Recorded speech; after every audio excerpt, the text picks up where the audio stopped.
Vous êtes ici, j'imagine, car vous voulez écouter. Vous êtes venu entendre la parole? Oui. Si vous êtes venu pour m'écouter, quel gaspillage! Mais si on est là pour entendre Dieu par sa parole, ça vaut le coup. C'est notre sujet aujourd'hui, entendre la voix de Dieu. Quoi de plus précieux que d'entendre la voix de Dieu? Vous savez, certains animaux ont des voix incroyables.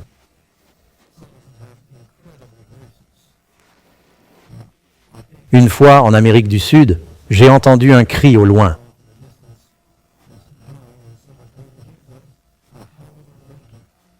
On m'a dit que c'était un singe hurleur.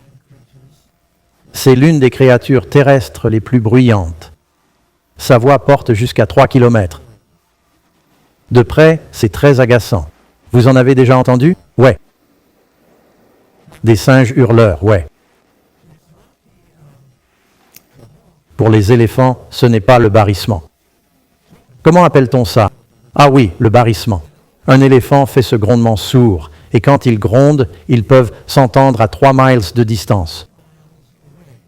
Non, à 6 miles de distance. Singe hurleur à 3 miles, éléphant à 6, mais ils n'entendent pas avec leurs oreilles. Ils entendent avec leurs pieds, car les grondements sont si bas qu'ils se transmettent sismiquement, je suppose. La créature la plus bruyante sur Terre est en fait le chant de la baleine à bosse. C'est plus fort qu'un avion au décollage. Et en fait, c'est un vrai problème pour les sous-marins.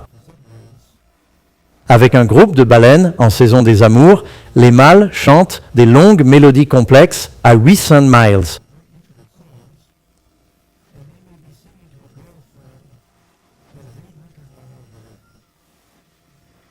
Oui, car dans l'eau, le son se propage et on peut entendre la baleine à bosse à au moins 800 miles.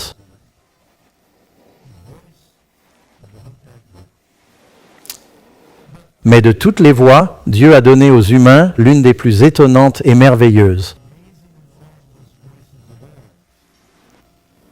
La voix humaine produit plusieurs octaves avec 2 projections de ligaments appelées cordes vocales. Ces sons sont amplifiés par les résonateurs naturels de notre tête, les sinus. Incroyable! Pour un do aigu, les cordes vocales d'une soprano vibrent 1200 fois par seconde. Ceux parmi vous, sopranos, qui peuvent atteindre ce do aigu. Pour les basses, seulement 40 vibrations suffisent pour le do grave. Outre le chant, nos voix créent des variations complexes dans la parole. Pour contrôler la parole, 72 groupes musculaires agissent en une fraction de seconde. En 1 minute, la langue, la mâchoire et les lèvres font 300 mouvements distincts. Simultanément, nos cordes vibrent et nos muscles expirent l'air nécessaire. Et si ce n'est pas assez complexe, pensez aux nombreuses inflexions de la voix, capables de produire et de varier jusqu'à près de 500 hauteurs audibles. On peut varier énormément le ton, du cri au murmure délicat. Les chanteurs entraînés peuvent tenir une note pendant longtemps, tandis qu'un commissaire-priseur peut parler dans un staccato hyper rapide. Et pourtant, la Bible dit, quand Jésus est venu, aucun homme n'a jamais parlé comme cet homme. La voix humaine est vraiment une chose incroyable. Avez-vous déjà entendu parler d'un programme informatique qui a vraiment fait un bon travail d'imitation de la voix humaine? On peut toujours dire que c'est un ordinateur. Ce que vous pensez, vous vous dites, « Oh, j'ai un programme informatique, ça a l'air réel. » Probablement ce qu'ils ont fait, c'est enregistrer différents mots d'une vraie voix humaine, puis ils les relient ensemble. Mais ils n'ont pas vraiment développé un programme informatique capable d'imiter la voix humaine. Certaines personnes ont eu des voix remarquables. P.T. Barnum a gagné beaucoup d'argent parce qu'il y avait cette chanteuse suédoise nommée Jenny Lind et elle avait une voix sans amplification artificielle qui pouvait être entendue à de grandes distances, une belle voix. L'une des plus grandes voix masculines, pas des chanteurs, peut-être un Caruso, mais l'une des plus grandes voix masculines de l'histoire était un prédicateur nommé George Whitefield. George Whitefield était un ami des Wesley. Jeune, sa voix était incroyable. Il étudia le théâtre à une époque sans système de sonorisation. Il apprit à projeter sa voix déjà remarquable sur scène, puis se convertit et Dieu mit ce don à profit.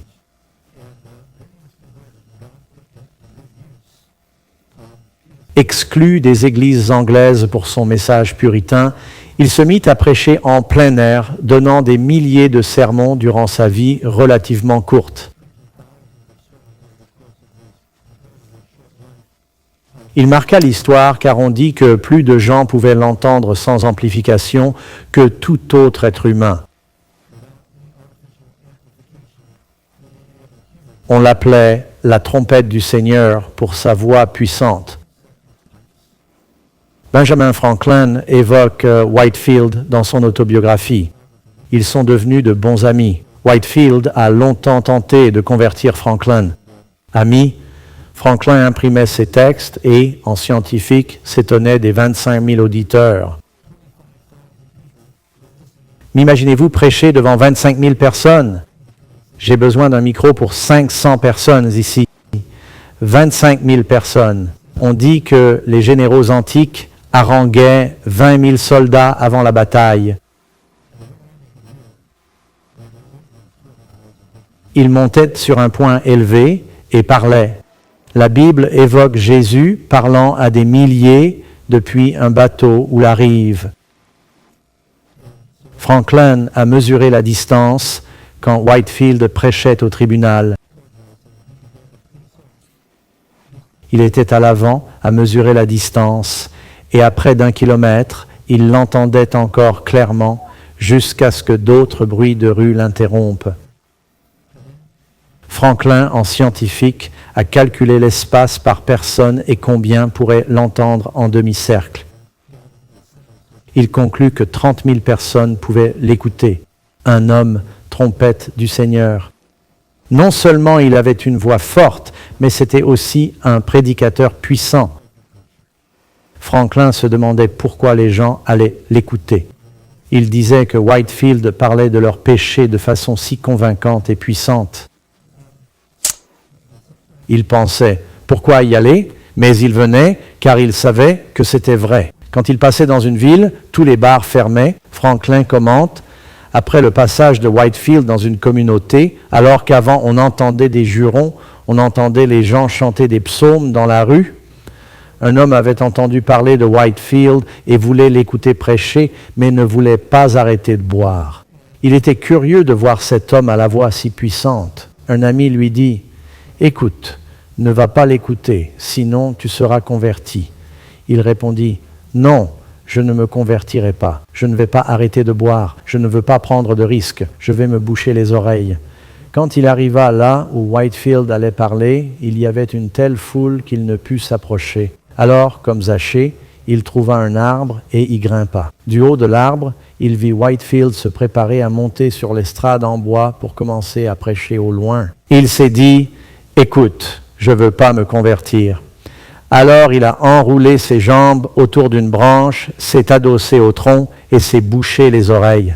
Et Whitefield a commencé à prêcher. À l'époque, les gens venaient à cheval pour écouter, donc il y avait beaucoup de taons, et les taons piquent. Cet homme a vu un taon bourdonner autour de son visage, prêt à se poser, et le taon s'est posé sur son nez. Il a retiré ses doigts de ses oreilles pour chasser le taon, et à ce moment précis, Whitefield a dit que celui qui a des oreilles entende l'Esprit.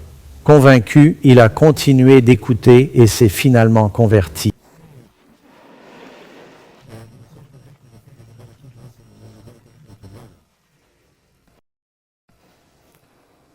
Aujourd'hui, la plupart d'entre nous n'ont pas de mal à parler, et beaucoup parlent bien plus qu'ils ne devraient. La Bible ne dit pas que celui qui a une bouche parle, mais que celui qui a des oreilles entende. En fait, Jésus répète cette phrase 7 fois dans l'Apocalypse. Que celui qui a des oreilles entende l'Esprit. On parle du don des langues, mais beaucoup ont besoin du don d'écoute. Amen. car parfois, on peine à entendre ce que Dieu nous dit. Quand je parle d'entendre Dieu, je ne parle pas de l'entendre de façon audible.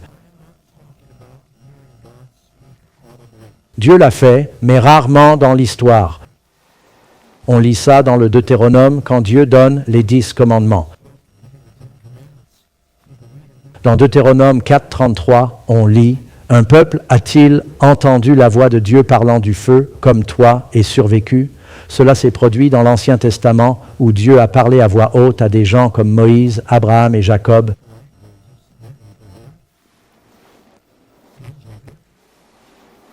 Il y en avait d'autres, Samuel.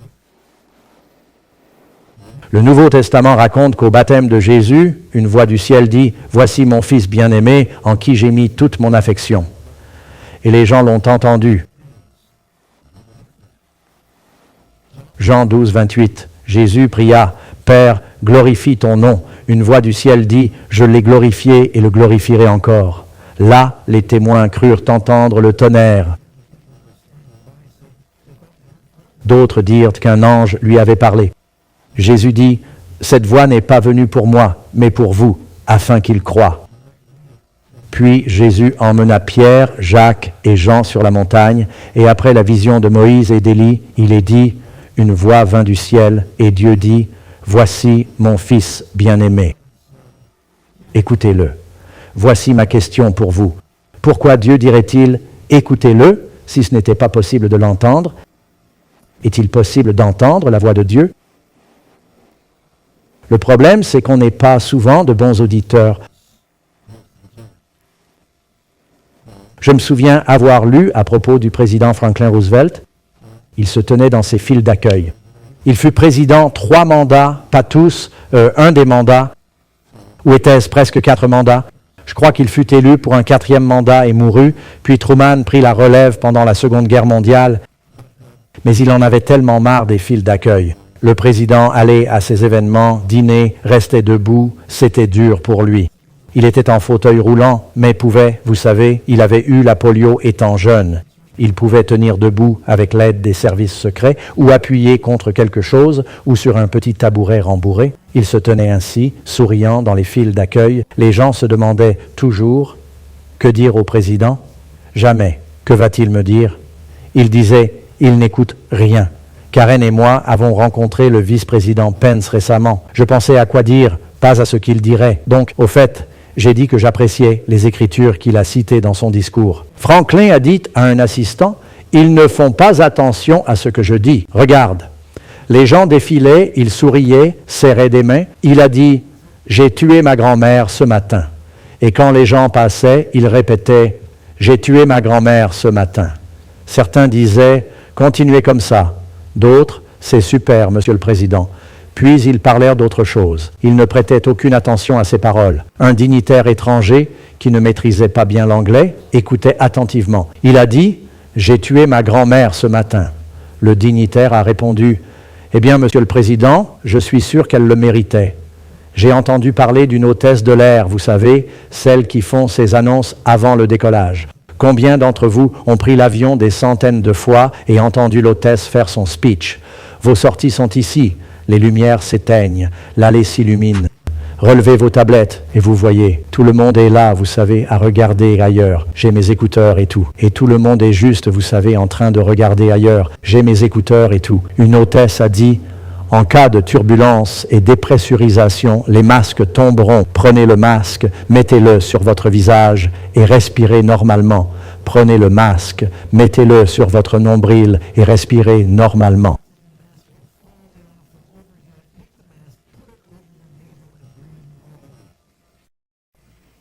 Personne n'a même remarqué ce qu'elle a fait. Les gens n'écoutent pas. Jérémie 16, 12. Chacun suit son cœur mauvais, nul ne m'écoute. On entend la peine dans la voix de Dieu, car il sait qu'on n'écoute pas. C'est comme ce type qui disait à son pote, « Ma femme se parle toute seule. » L'autre répond, « Bah, c'est rien ça. Ma femme se parle depuis des années, elle croit que je l'écoute. » Les gens parlent sans écouter. Souvent, Quand quelqu'un parle, on attend juste qu'il finisse pour dire ce qu'on veut. Ouais, on aime les bons auditeurs car ils sont rares. Jésus dit dans Matthieu 13, 14, « La prophétie d'Ésaïe s'accomplit. Vous entendrez sans comprendre, verrez sans percevoir, car leur cœur s'est endurci. Leurs oreilles n'entendent plus, leurs yeux se sont fermés, de peur qu'ils ne voient et n'entendent et ne comprennent avec leur cœur. » Alors, quelle écoute Dieu attend-il de nous?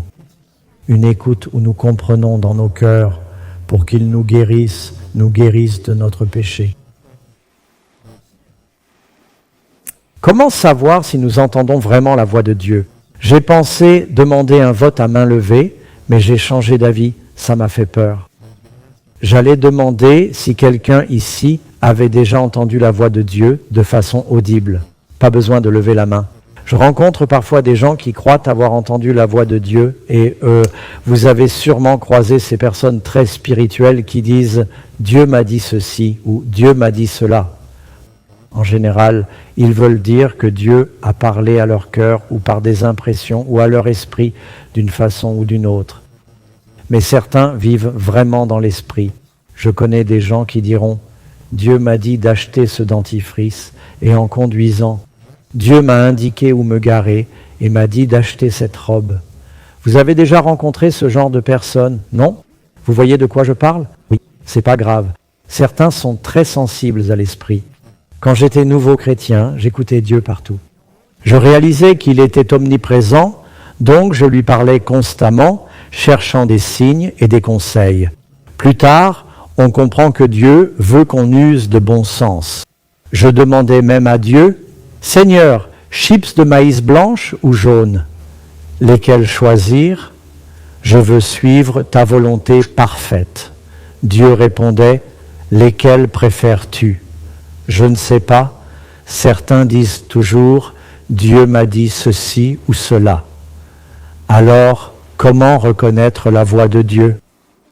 Je me demandais, quand Dieu dit à Abraham, « Prends ton fils, ton unique », comment savoir si c'est vraiment sa voix? Est-ce des parasites que j'entends? On pourrait penser que c'est le diable qui dit de tuer son fils. Mais Abraham connaissait si bien la voix de Dieu, il savait que c'était le Seigneur. Oui, il prit Isaac et à la montagne, Dieu dit, « C'est ici, laisse tes serviteurs. » Il l'arrêta avant le sacrifice. Abraham était très à l'écoute de la voix de Dieu. Comment est-ce possible? Je pense que c'est parce qu'il l'avait entendue si souvent qu'il la reconnaissait. Quand Karen m'appelle, elle n'a pas besoin de dire grand-chose, car chaque voix humaine, nos voix sont uniques et si distinctes qu'elle dit juste « Salut » et je sais que c'est elle. Maintenant, quand on appelle chez nous, Nathan me ressemble, mais il chante mieux que moi. Et ils l'entendent au téléphone et disent « Doug » et il répond « Non, je vais les chercher ». Parfois, les enfants imitent leurs parents, mais chaque voix reste unique. Maintenant, avec le logiciel, vous avez une empreinte digitale unique et ils ont un logiciel pour ça. Certains smartphones peuvent maintenant scanner votre iris. Combien d'entre vous en ont entendu parler? Oui, l'iris de l'œil est très distinctif, d'où la reconnaissance. Maintenant, votre voix est si unique qu'elle peut ouvrir des coffres de banque réservés aux directeurs. Ça enregistre et mesure les nuances vocales pour identifier la personne. Je me demandais, dans ces documentaires animaliers, 50 000 manchots empereurs, toutes les femelles reviennent de la pêche.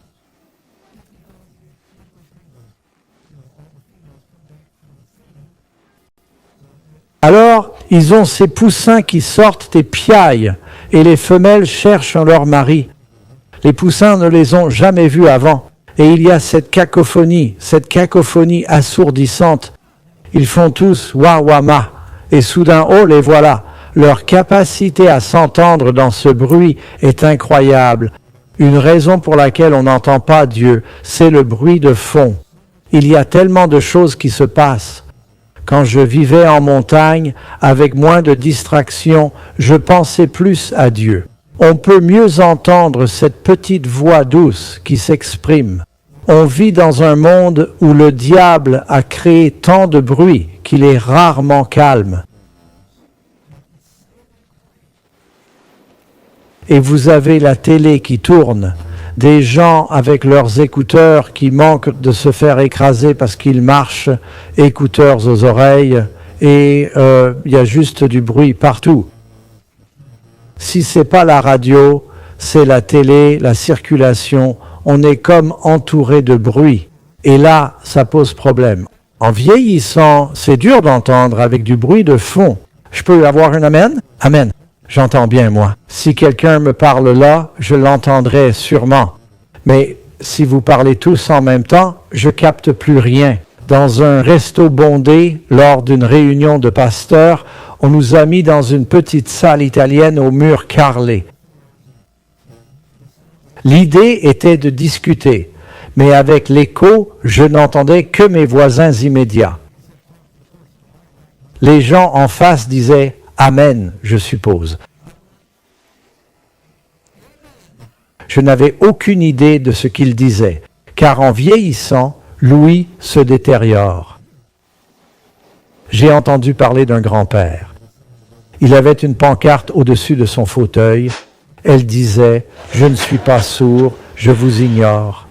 Jeune, on entend bien sans s'en rendre compte. » En fait, l'ouïe baisse dès 25 ans, d'où une nouvelle appli. Les jeunes ont une appli, ils l'appellent « Mosquito ». Quand leur portable sonne, ça fait un son très aigu comme un moustique. Vous savez, ce truc agaçant qui vous fait taper l'air, et leurs profs ne peuvent pas l'entendre. Ils s'envoient des textos, les jeunes l'entendent tous et se disent « le prof n'entend rien ». Ils ont trouvé une fréquence et là, tous les jeunes cherchent cette appli en ligne. Ils vont la télécharger pour texter à l'église et tous les jeunes vont se faire des clins d'œil. Les adultes seront complètement largués. Mais il faut noter qu'on entend moins bien en vieillissant. C'est plus dur d'entendre Dieu si on attend trop. Les jeunes, parfois leur cœur est tendre et sensible à l'Esprit Saint. Le meilleur moment pour toucher les gens, c'est la jeunesse. On a fait ce programme jeunesse il y a quelques semaines. Merci d'avoir permis au pasteur Ross et moi d'aller au Michigan. C'était crucial car on ciblait les moins de 13 ans et 50% des convertis le font à cet âge. La voix de Dieu semble moins pénétrée quand on vieillit. On peine à l'entendre. L'autre raison d'en parler, comme on ne parle pas d'entendre Dieu directement, mais autrement, c'est facile de mal comprendre.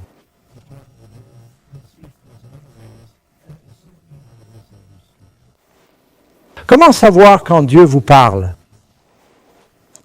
Une fillette a entendu sa mère prier au téléphone avec une amie. Stupéfaite, quand sa mère a fait une pause, elle a dit « C'est Dieu ?» Je peux lui parler? Elle croyait que sa mère parlait à Dieu au téléphone. Alors, comment savoir? 1 Jean 4, 1. Bien-aimés, n'écoutez pas tous les esprits, mais éprouvez-les pour voir s'ils sont de Dieu, car beaucoup de faux prophètes sont sortis dans le monde. J'ai examiné différents aspects. Il y a peut-être une douzaine de clés pour reconnaître la voix de Dieu. Comment identifier la voix de Dieu? Je vais vous en donner 4. Vous voudrez peut-être les noter. Elles ne seront pas à l'écran. Primo, ce que j'entends est-il conforme aux Écritures? La voix que vous entendez, l'impression reçue, s'aligne-t-elle avec les Écritures? Romains 10, 17, la foi vient de l'écoute de la parole de Dieu. On évalue les voix en vérifiant cela correspond-il à la parole divine? Psaume 25, 5, guide-moi dans ta vérité, enseigne-moi Dieu de mon salut. Je t'attends tout le jour. Nous écoutons ce que dit la parole du Seigneur. Deutéronome 13, 1. Si un prophète ou un rêveur surgit, donnant un signe qui s'accomplit, mais dit « servons d'autres dieux », ce n'est pas un vrai prophète. Si une voix dit « pas besoin de payer vos impôts », mais l'Écriture dit « obéissez aux lois », vous voulez y croire, mais ce n'est sûrement pas Dieu.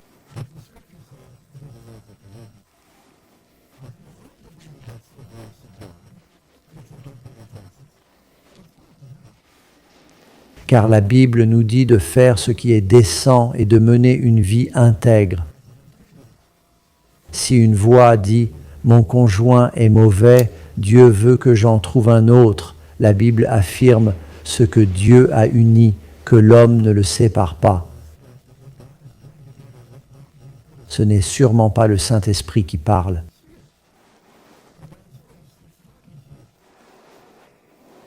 Si vous croyez entendre, je peux acheter ça sans le dire à mon conjoint. Ce n'est pas honnête et ce n'est probablement pas le Saint-Esprit qui parle. La Bible dit dans Ésaïe 8, 20, à la loi et au témoignage, la parole de Dieu. S'ils ne parlent pas ainsi, c'est qu'il n'y a quoi? Pas de lumière en eux. Donc on peut vite éliminer les fausses voix en se demandant ce qu'elle dit, ça colle avec la parole de Dieu. Mais bon, il y a plein de trucs à savoir qui ne sont pas mot pour mot dans la Bible. Alors, comment d'autres on peut savoir si c'est Dieu qui nous parle? Deuxième point, peut-être le plus important. Si tu veux vraiment entendre Dieu, la Bible dit que celui qui a des oreilles entende. Qui veut entendre la voix de Dieu? T'es comme le gars qui se bouche les oreilles mais veut quand même écouter. Ouais, je veux aller à l'église, mais Dieu me parle pas. T'es comme les Israélites qui disaient « Moïse, parle-nous, mais pas Dieu. C'est trop. Mais on veut bien être guidé par le Seigneur, non? Tu veux pas entendre Jésus te parler? D'accord. L'un des critères les plus importants, si vous voulez entendre la voix du Seigneur, êtes-vous prêt à faire ce que la voix dit? L'une des choses les plus importantes, si vous voulez vraiment entendre Dieu vous parler, est d'être prêt à faire ce que cette voix dit. Jean 7, 17. Si quelqu'un veut faire sa volonté, il saura si c'est de Dieu ou si je parle de ma propre autorité. Si vous êtes prêt à faire sa volonté. J'ai entendu parler de l'histoire de cet homme qui a vu une dame marcher sur la route en Angleterre. Elle vendait des macarons et chaque fois qu'elle arrivait à une bifurcation sur la route, elle prenait un bâton et le lançait en l'air. Et le gars l'a vu lancer le bâton en l'air 2 ou 3 fois et il a dit « Madame, je ne peux pas m'empêcher de me demander qu'est-ce que vous faites ?» Elle dit « J'essaie de décider quelle route prendre. » Il dit « Eh bien, pourquoi lancez-vous le bâton ?» Elle « Eh bien, je lance le bâton en l'air et là où il pointe, je vais. Et si ça n'indique pas la route que je veux, je continue à le lancer. Tu vois, je veux entendre Dieu tant qu'il dit ce que je veux. Mais quand il dit quelque chose qu'on ne veut pas entendre, Jean 8, 43, Jésus dit « Pourquoi ne comprenez-vous pas mon langage ? Parce que vous ne pouvez pas écouter ma parole. » On a lu un verset où certains ont cru entendre le tonnerre, d'autres une voix du ciel, et les apôtres ont entendu « Voici mon Fils. J'ai glorifié ton nom et je le glorifierai. » Ils ont compris le message. Pourquoi certains ont compris et d'autres pas? Je pense que Dieu a fait comprendre ceux prêts à écouter et à suivre Jésus. On est responsable de tout ce qu'on sait. Dieu le sait.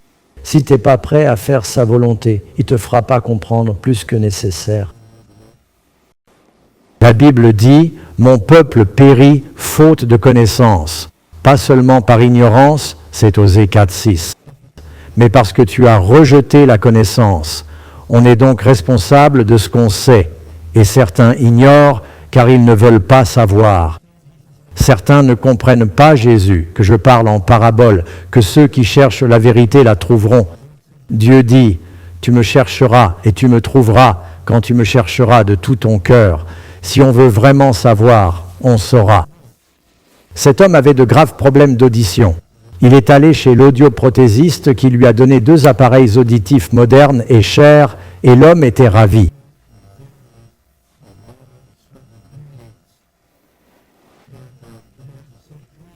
Il est revenu quelques semaines plus tard et le médecin allait vérifier, faut-il des ajustements?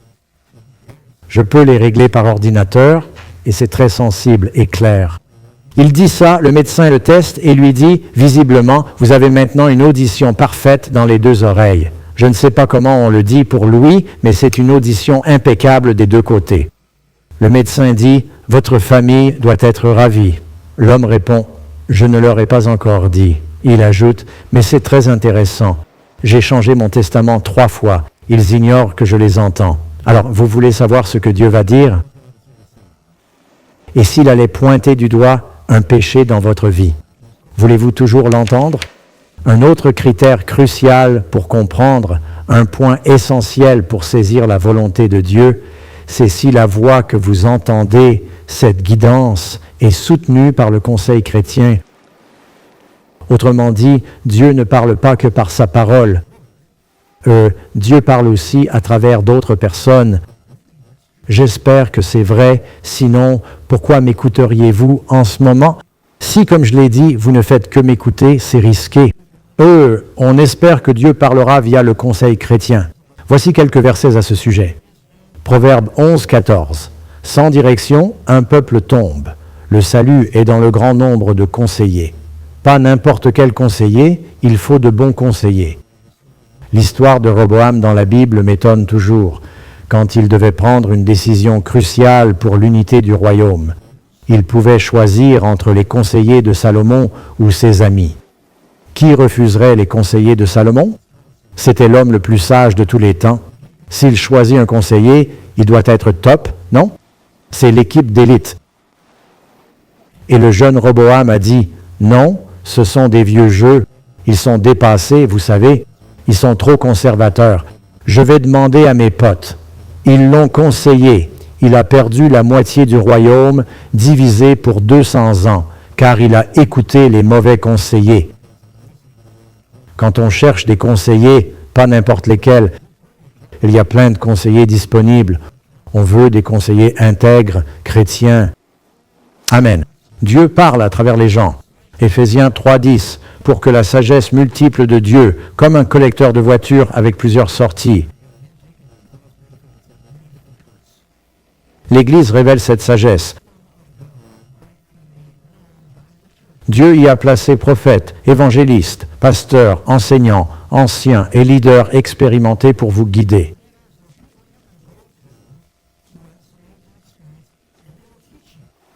Ils vous conseilleront, ils vous guideront. Par eux, la sagesse multiple de Dieu se révèle par l'Église. Acte 9.6. Rappelez-vous la vision de Paul sur le chemin de Damas. Il est dit, tremblant et étonné, il dit, « Seigneur, que veux-tu que je fasse ?» Le Seigneur répond, « Lève-toi, va en ville, on te dira quoi faire. » « Hé, Seigneur, tu ne me le dis pas. »« Non, je le ferai par quelqu'un d'autre. » C'est temps. Ananias. Dieu utilise les gens pour parler aux gens. Acte 10, 4, 6. Quand il le vit, il eut peur. C'est là que Corneille voit l'ange. Il demande, « Qu'y a-t-il, Seigneur ?» Il répond, « Tes prières et aumônes sont montées devant Dieu. Envoie des hommes à Joppé, chez Simon, surnommé Pierre. Il loge chez Simon le tanneur, dont la maison est au bord de la mer. Il viendra te dire ce que tu dois faire. Je veux que tu ailles chercher cet homme pour qu'il te guide, un homme guidé par l'Esprit. Dieu parle aux gens à travers ceux qui sont connectés à lui. C'est pourquoi être connecté est crucial. D'autres pourraient avoir besoin de nos conseils. Et le dernier point est, pas le dernier point du sermon, mais comment savoir si ce qu'on entend correspond au caractère de Dieu? Vous connaissez l'adage DOBJD.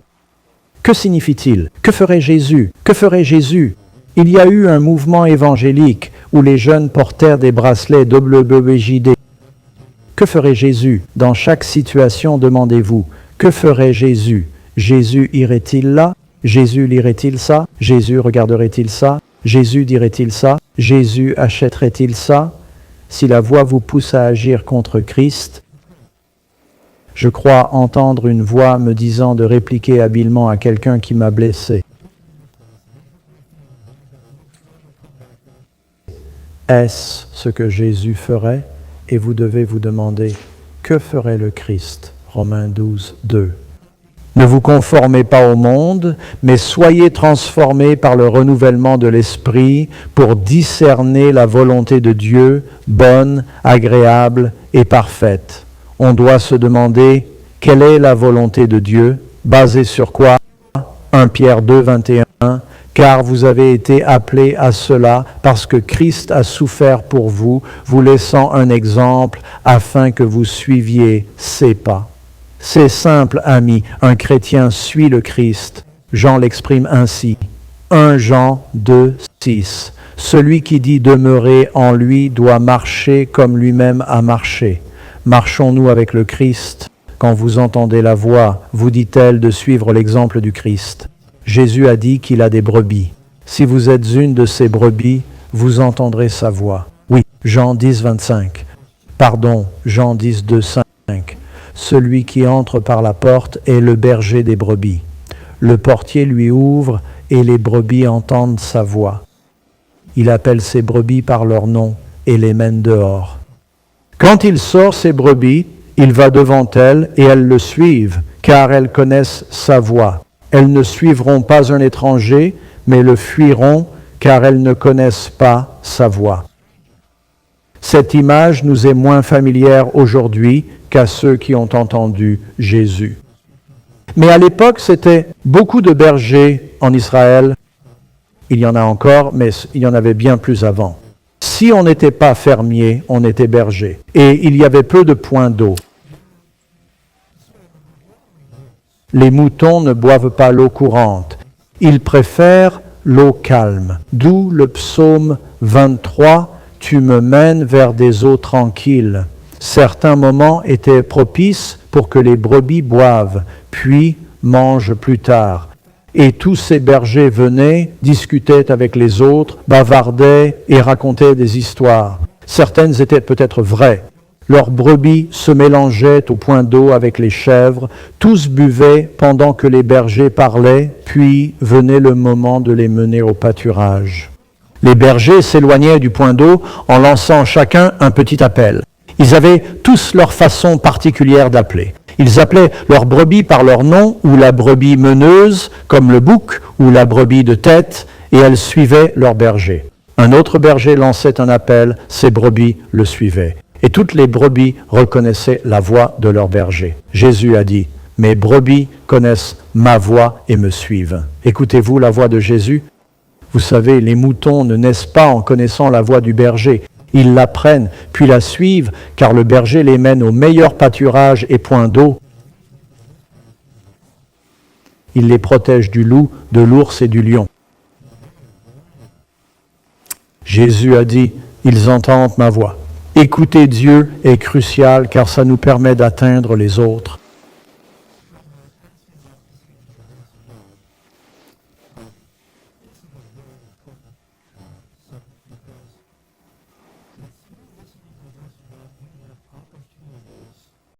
La voix du Seigneur vous a-t-elle déjà dit de parler à quelqu'un et vous avez eu peur? J'aimerais pouvoir dire que j'ai toujours écouté la voix de Dieu.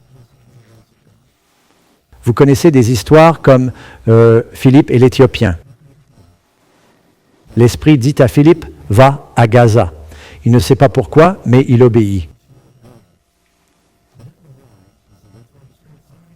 Il pense qu'il y a quelqu'un à qui prêcher, alors il y va.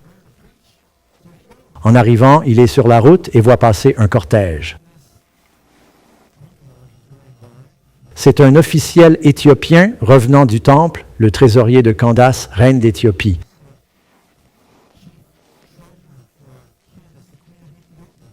Il est dans son char, lisant à voix haute le chapitre 61 d'Ésaïe.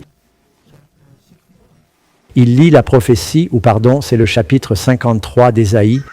Il lit la prophétie sur le Christ. Philippe sait que c'est une opportunité et le Saint-Esprit dit « Approche-toi du char ». Il entend d'abord « Va à Gaza », puis « Va au char ». Il demande « Comprends-tu ce que tu lis ?» L'homme répond « J'ai besoin d'aide ».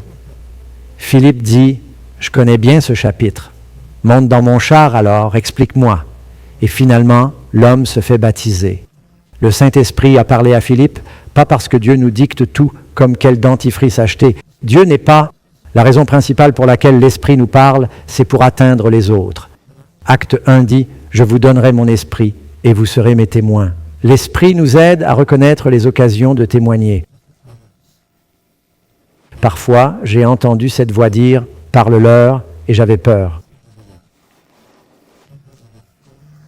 Je me suis dit « Je pourrais être impoli » ou d'autres écoutaient, je serais peut-être ridiculisé.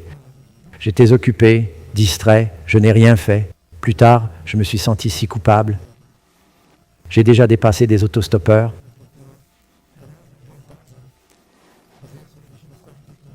Une voix me disait « Tu aurais dû t'arrêter ».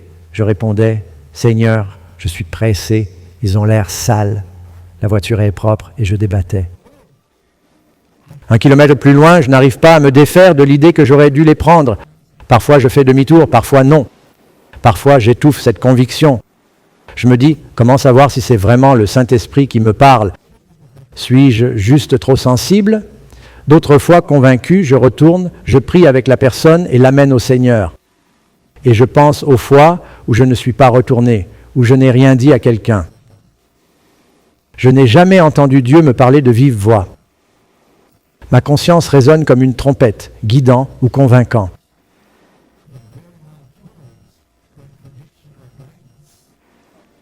Je me souviens d'une histoire proche de celle de Philippe.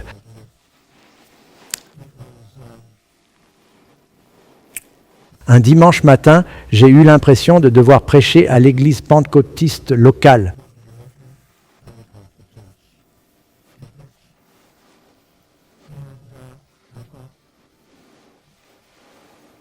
Je me suis dit, je suis adventiste, pas prédicateur. Impossible de m'en défaire. Je luttais, pensant à mes projets, pour cette belle journée de Pâques.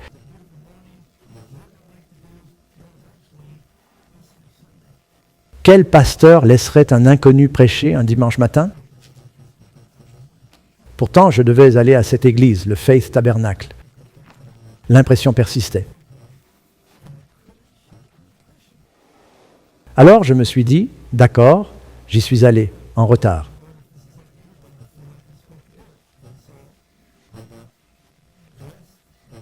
Le culte avait commencé, c'était le moment de prière avant le sermon. Dans cette église, quand on entre pendant la prière, tous parlent en langue.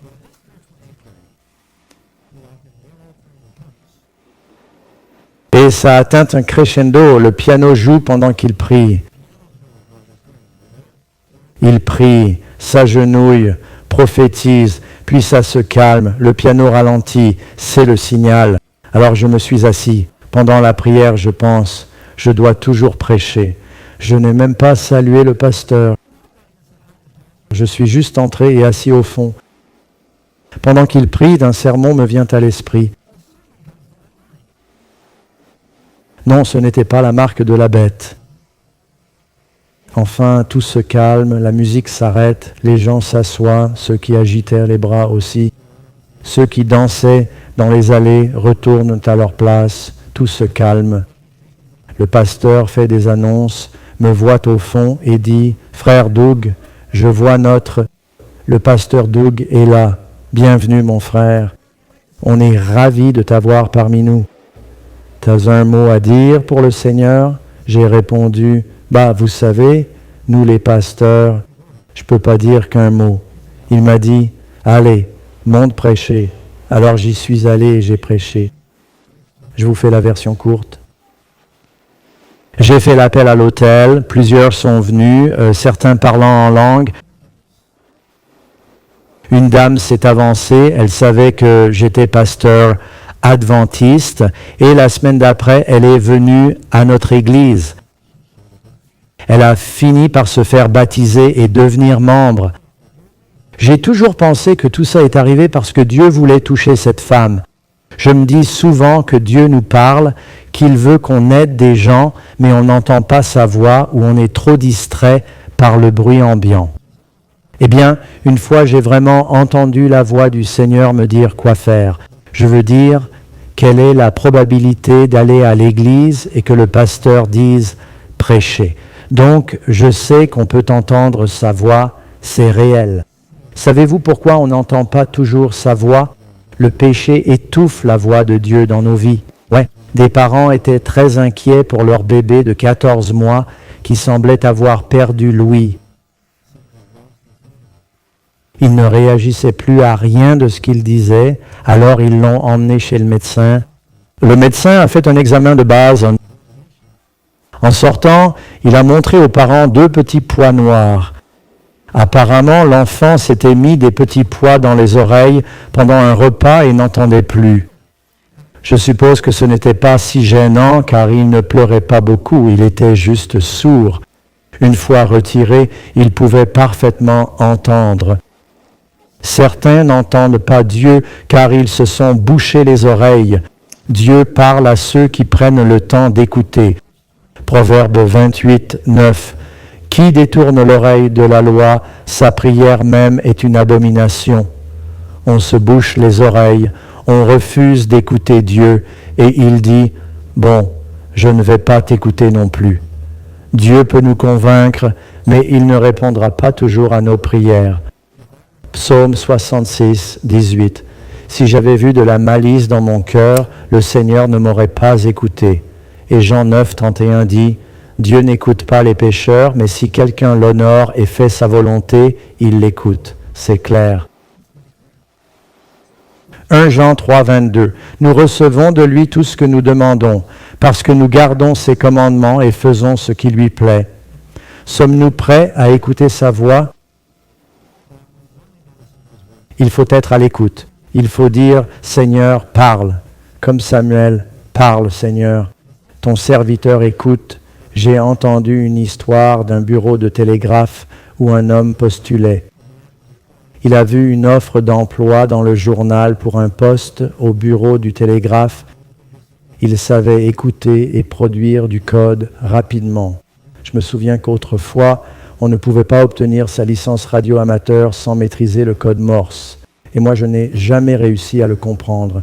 J'avais un ami radio amateur qui excellait à lire et produire du code. Ce jeune homme arrive en retard dans la salle d'attente bondée, tous attendant pour ce poste vacant. Il s'assoit et tous peuvent entendre le bureau télégraphique voisin où l'on envoie et reçoit des télégrammes. Et bientôt, ce jeune homme a bondi et couru dans le bureau. Tous attendaient d'être appelés dans le bureau.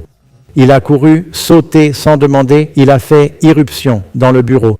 Peu après, il est sorti en souriant. Ils ont dit « Que fais-tu » Il a répondu « J'ai le poste. Comment ? Vous n'écoutiez pas. Pendant que vous attendiez, le télégraphe disait « Message pour ceux dans la salle d'attente.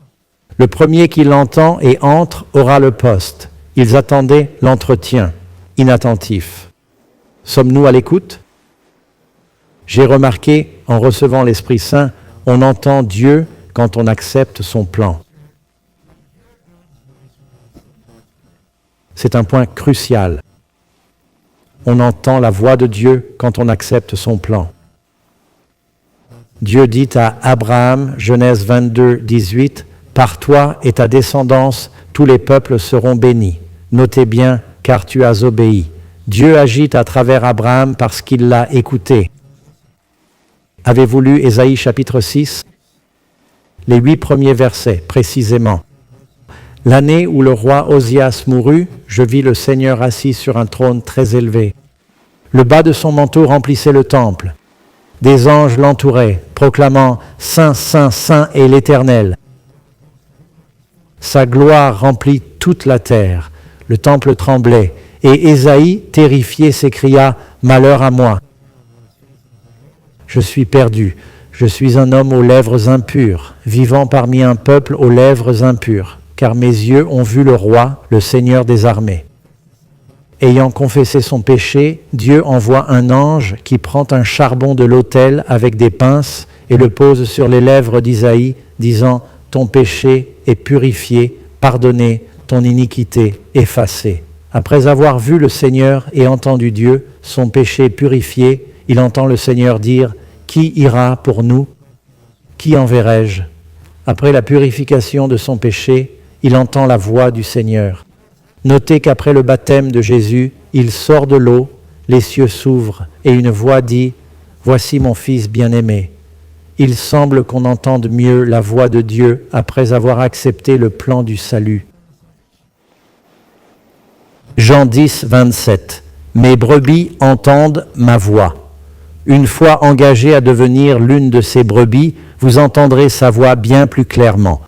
Le problème, c'est que plus on s'éloigne du berger, plus sa voix faiblit. En ville, j'écoute la radio parler sur le 710. J'écoute des émissions chrétiennes, des sermons toute la journée. Comme on diffuse sur cette fréquence, je connais l'emplacement des antennes.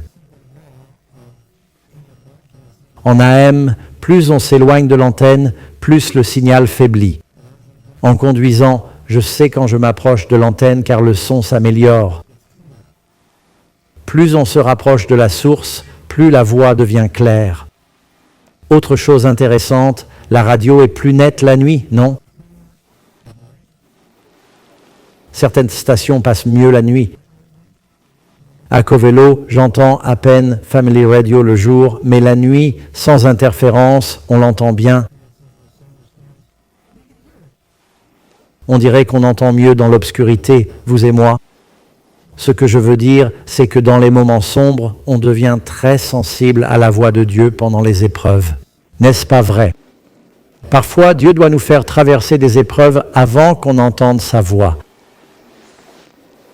Alors, écoutez-vous cette petite voix douce. Ce ne sera pas le tonnerre sur la montagne. Vous entendrez peut-être la voix audible de Dieu. Ésaïe 30 dit « Vous, vos oreilles entendront derrière vous. Voici le chemin, suivez-le quand vous irez à droite ou à gauche. Il promet qu'on entendra sa parole. » 1 Roi 19:12, après le séisme, le feu et la tempête, il y eut une voix douce qui dit « Élie, que fais-tu ici ?» Dieu parle souvent d'une voix douce. Il faut juste être à l'écoute. Vous savez, je me souviens avoir lu sur Helen Keller. C'est une histoire intéressante, vous savez, on dit qu'elle est née aveugle. En fait, elle n'est pas née aveugle. Elle a attrapé une maladie qui l'a rendue aveugle et sourde. Je crois que c'était la scarlatine qui lui a ôté l'ouïe et la vue. Elle a finalement appris à parler. Elle avait cette célèbre enseignante, Anne Sullivan. Un jour, avec des amis qui écoutèrent la radio en 1925, ils lui ont dit « Helen, si tu pouvais entendre, c'est si majestueux. »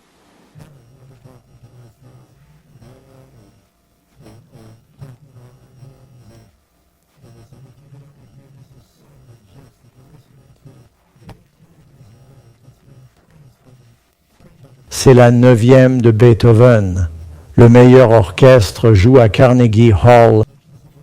C'est diffusé à la radio. Elle a dit « Laisse-moi toucher le haut-parleur ». Elle l'a fait et a été stupéfaite de découvrir. En fait, je vais vous le lire. C'est avec ses propres mots. Hier soir, quand on écoutait, elle a écrit à Carnegie Hall. Hier, pendant qu'on écoutait votre symphonie, on m'a dit de toucher le récepteur pour sentir les vibrations. Il a ouvert le boîtier et j'ai effleuré le diaphragme sensible du haut-parleur. Quelle surprise de sentir non seulement les vibrations, mais aussi le rythme passionné et l'élan de la musique. Les vibrations entremêlées des instruments m'ont enchanté. C'est une personne totalement sourde. Ses doigts, si sensibles grâce au braille, ont touché le haut-parleur. Je pouvais vraiment distinguer les couronnes, les tambours, les altos profonds, les violons chantant à l'unisson exquis. La belle mélodie des violons coulait et labourait les tons les plus graves des autres instruments. Quand la voix humaine s'éleva, vibrante dans l'harmonie, je les reconnus instantanément comme des voix.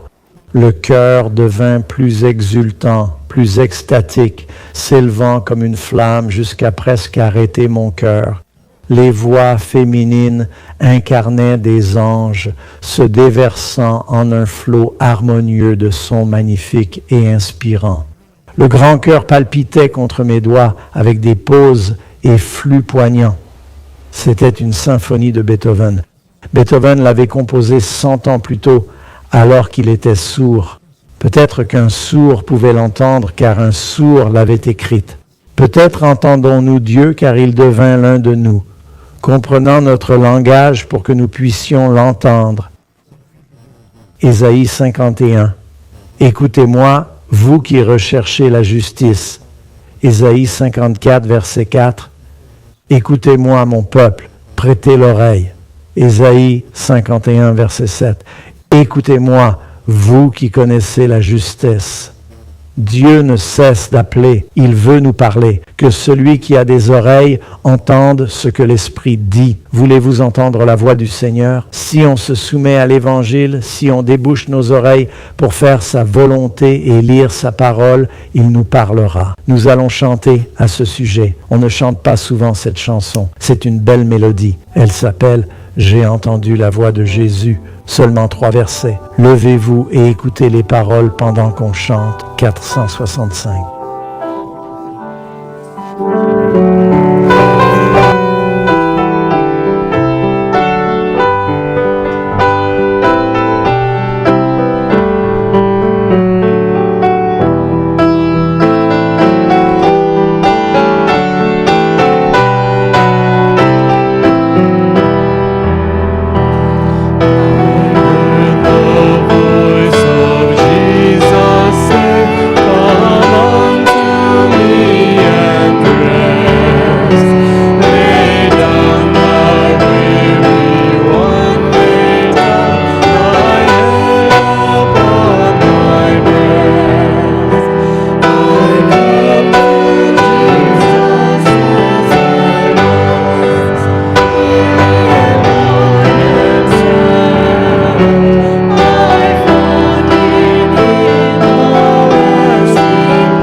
Vous savez, l'ouïe est un don.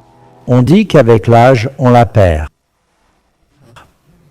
Entendre Dieu est un don. Si on tarde trop à l'écouter, le son se brise et on ne l'entend plus. Donc aujourd'hui, si vous l'entendez, n'endurcissez pas votre cœur. Y a-t-il des domaines où vous vous bouchez les oreilles? Vous connaissez la volonté de Dieu, mais vous résistez. Il veut juste vous bénir. Ce que Dieu demande, c'est pour votre bien. Je vous invite à écouter sa voix, à vous abandonner à sa volonté. Suivez son plan, priez pour l'entendre et parlez du Christ aux autres. Amen. Est-ce votre souhait? Père, donne-nous des oreilles pour entendre. Aide-nous à éliminer ce qui étouffe ta voix. Rapproche-nous du berger pour t'entendre nous parler. Seigneur, donne-nous le discernement par ta parole et l'exemple du Christ pour distinguer les fausses voix de la tienne. Seigneur, le diable a 1000 distractions qui nous empêchent d'entendre. Guide-nous à comprendre ce qui étouffe ta voix dans nos âmes. Pardonne nos péchés, Seigneur. Donne-nous des oreilles attentives et des cœurs ouverts pour être tes témoins en cherchant ta guidance. Nous te remercions et prions au nom de Jésus. Amen. Amen. Restez assis un instant. Une dernière annonce. N'oubliez pas, cet après-midi, si vous êtes du coin, questions-réponses bibliques ici. On diffusera aux étudiants AFCO, mais on aimerait aussi un public en direct ici. Ça pourrait vous plaire, c'est à 4 heures. On se voit là-bas. Que Dieu vous bénisse.